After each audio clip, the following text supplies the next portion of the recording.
Sama halnya dengan membaca, menulis juga butuh keterampilan. Keterampilan menulis bisa diasah dengan cara berlatih, dan terus berlatih. Tetapi tidak hanya itu saja, kita juga harus meningkatkan pengetahuan tentang menulis. Salah satu pengetahuan yang perlu kita ketahui terkait dengan menulis adalah tentang plagiarisme. Kalian pasti sudah sering dengar dong tentang plagiarisme, tapi apa sih plagiarisme itu dan gimana cara menghindarinya? Yuk, mari kita simak materi berikut ini. Assalamualaikum warahmatullahi wabarakatuh. Selamat pagi semuanya. Pada kesempatan kali ini, kita akan membahas mengenai etika akademik, yaitu tentang plagiarisme dan pencegahannya. Memasuki materi yang pertama, yaitu definisi. Pada materi ini akan dijelaskan mengenai pengertian plagiat, plagiator, pencegahan plagiat, dan penanggulangan plagiat. Masuki materi yang pertama, yaitu pengertian plagiat. Apa itu plagiat? Plagiat berarti plagiarius atau plagiarium, yang berarti pencuri atau mencuri. Mengandung makna bahwa adanya penganiayaan intelektual karena terjadi pengambilan cara paksa kata-kata atau gagasan tanpa seizin pemiliknya.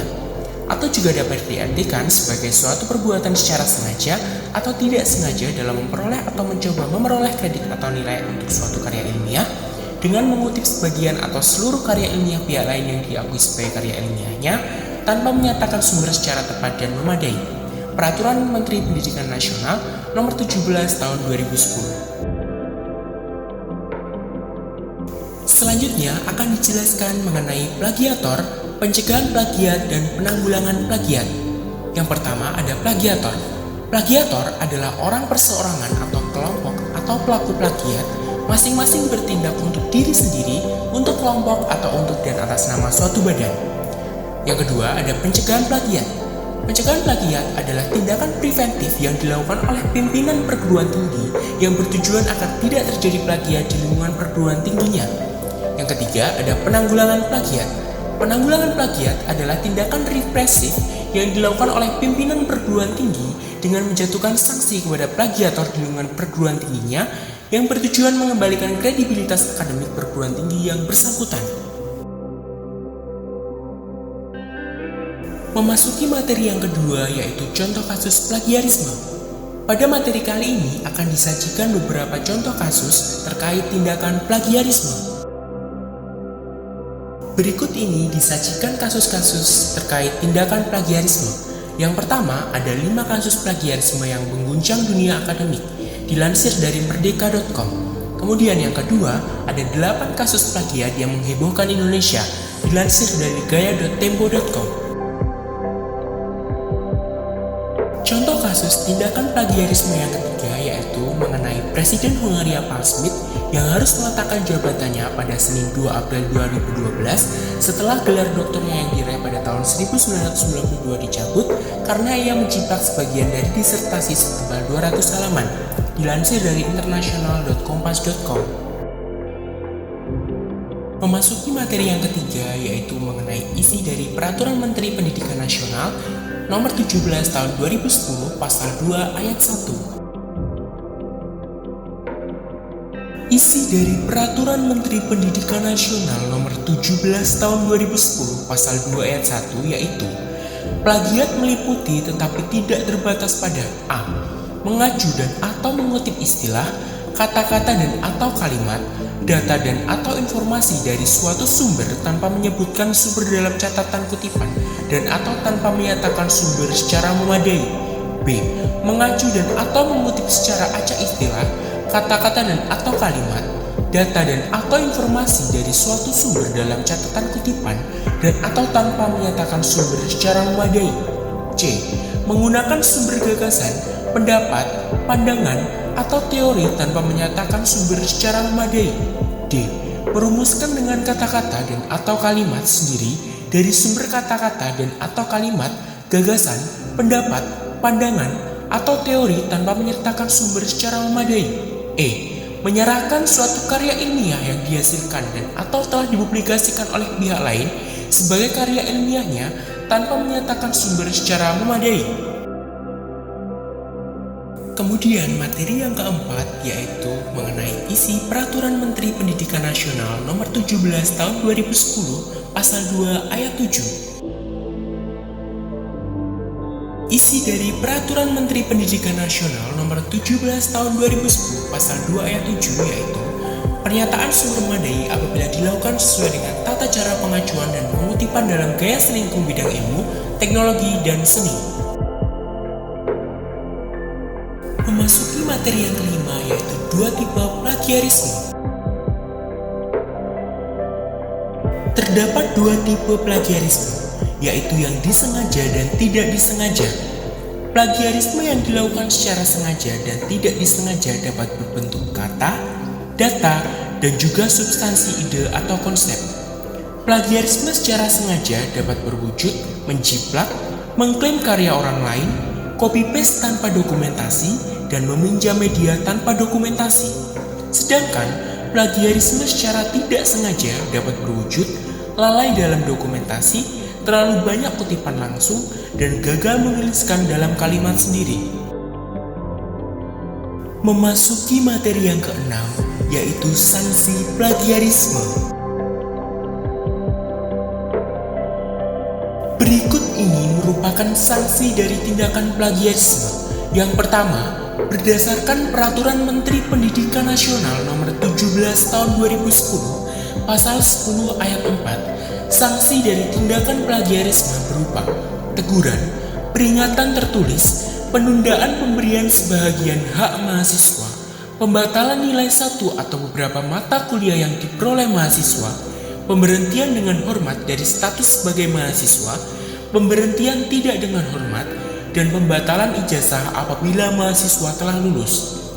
Kemudian, menurut pasal 12 ayat 5, dinyatakan bahwa Menteri dapat menjatuhkan sanksi kepada plagiator dan kepada pimpinan perguruan tinggi yang tidak menjatuhkan sanksi kepada plagiator.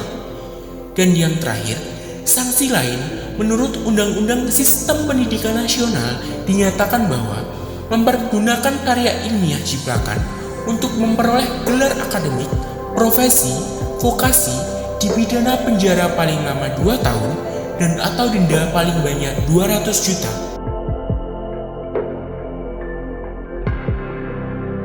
Memasuki materi yang ketujuh yaitu kapan kita harus menggunakan kutipan. Kita tidak perlu melakukan dokumentasi jika pertama, sedang membahas pengalaman sendiri, apa yang telah dilakukan, observasi, reaksi, dan sebagainya. Kemudian yang kedua, pada saat kita menuliskan pengetahuan umum. Berikut ini merupakan contoh pengetahuan umum. Indonesia merdeka pada tanggal 17 Agustus 1945. Jika sudah jelas ada 3 atau lebih sumber yang menyebutkan hal yang sama dan yakin bahwa itu adalah pengetahuan umum, tidak perlu didokumentasikan. Namun, jika masih tetap ragu, lebih baik untuk didokumentasikan. Memasuki materi yang ke-8, yaitu bagaimana cara menghindari tindakan plagiarisme. Berikut ini beberapa cara yang dapat dilakukan untuk menghindari plagiat. Yang pertama yaitu quotation atau kutipan langsung. Yang kedua, paraphrase, menulis ulang dengan bahasa sendiri. Dan yang ketiga yaitu merangkum. Catatan, dalam menggabungkan berbagai sumber harus bisa berbunyi seperti bahasa sendiri. Pembahasan terkait cara yang dapat dilakukan untuk menghindari plagiat yang pertama yaitu kutipan langsung. Quotations atau kutipan langsung adalah kalimat persis seperti yang ditulis oleh penulis lain. Tata cara penulisannya diatur dalam gaya selingkuh. Berikut ini merupakan fungsi dari kutipan langsung. Pertama, penguatan argumentasi. Kedua, penyanggah pendapat. Ketiga, keindahan kalimat. Keempat, perbandingan pandangan. Dan yang kelima, untuk menuliskan isi dari kitab suci maupun undang-undang. Pembahasan yang kedua terkait cara yang dapat dilakukan untuk menghindari tindakan plagiat, yaitu paraphrasing.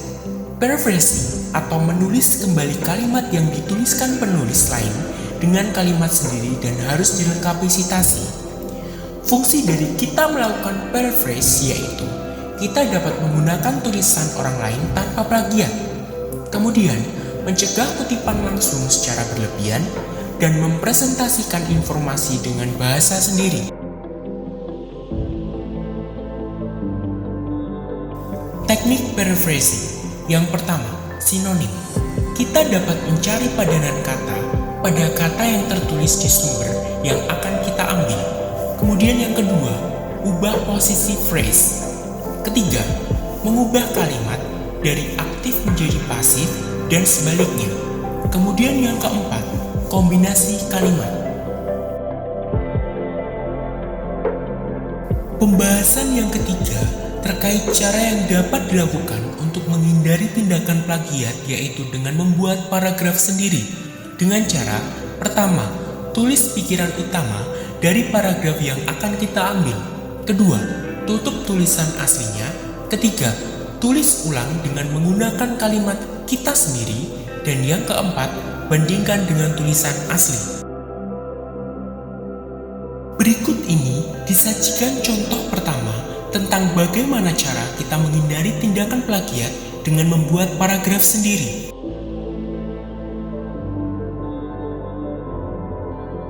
Berikut merupakan contoh kedua tentang bagaimana cara kita menghindari tindakan plagiat dengan membuat paragraf sendiri. Berikut merupakan contoh ketiga tentang bagaimana cara kita menghindari tindakan plagiat dengan membuat paragraf sendiri. Memasuki materi ke-9, yaitu analisis. Apakah termasuk plagiat? Copy paste tanpa menuliskan sumbernya termasuk tindakan plagiat. Berikut contohnya.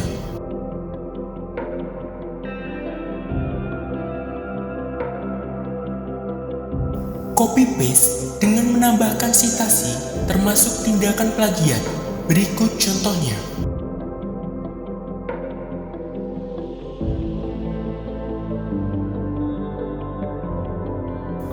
Copy paste teks dengan menuliskan tanda kutip atau mengikuti tata cara penulisan kutipan langsung diakhiri dengan citasi tidak termasuk ke dalam tindakan plagiarisme. Berikut contohnya.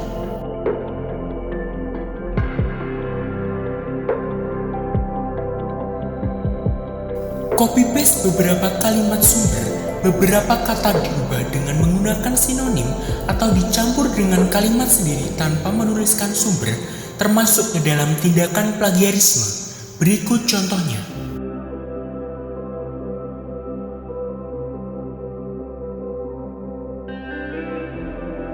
Copy paste beberapa kalimat sumber, beberapa kata diubah dengan menggunakan sinonim atau dicampur dengan kalimat sendiri dengan menuliskan sumber, termasuk ke dalam tindakan plagiarisme.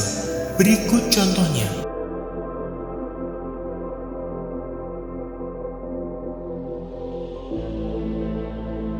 Menuliskan ide atau pandangan penulis lain dengan kalimat sendiri tanpa menuliskan sumber juga termasuk ke dalam tindakan plagiarisme.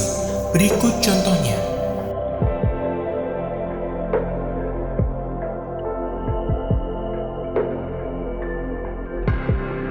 Menuliskan ide atau pandangan penulis lain dengan kalimat sendiri dilengkapi dengan citasi, misal Smith 2015, tidak termasuk ke dalam tindakan plagiarisme. Berikut contohnya.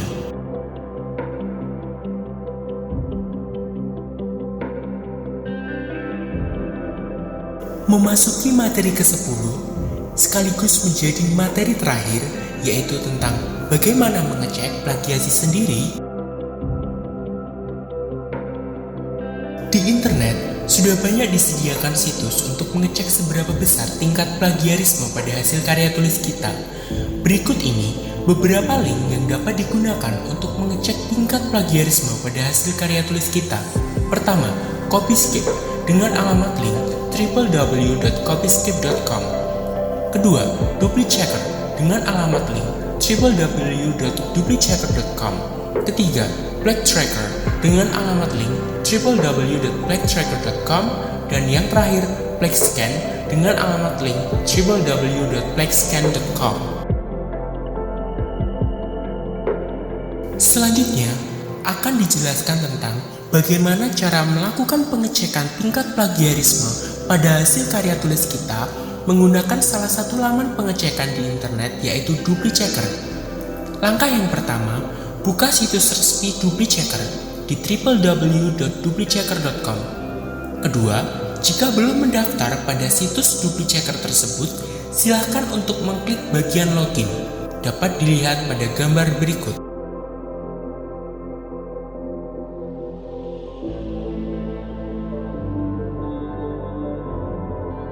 Langkah yang ketiga, yaitu copy paste teks yang ingin dicek pada kolom di bawah ini dengan maksimal 1000 kata setiap kali pengecekan. Berikut contoh gambarnya. Keempat, jika ingin menambahkan dokumen atau alamat website, dapat mengklik pada bagian choose file dan web page URL dengan maksimal 1000 kata. Berikut contoh gambarnya.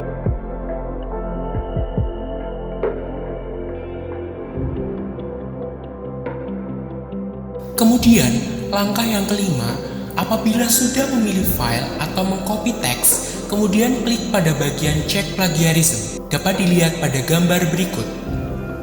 Keenam, jika sudah mengklik cek plagiarisme, maka akan muncul tampilan seperti di bawah ini yang menunjukkan berapa persen tingkat plagiarisme pada hasil karya tulis kita. Berikut contoh gambarnya.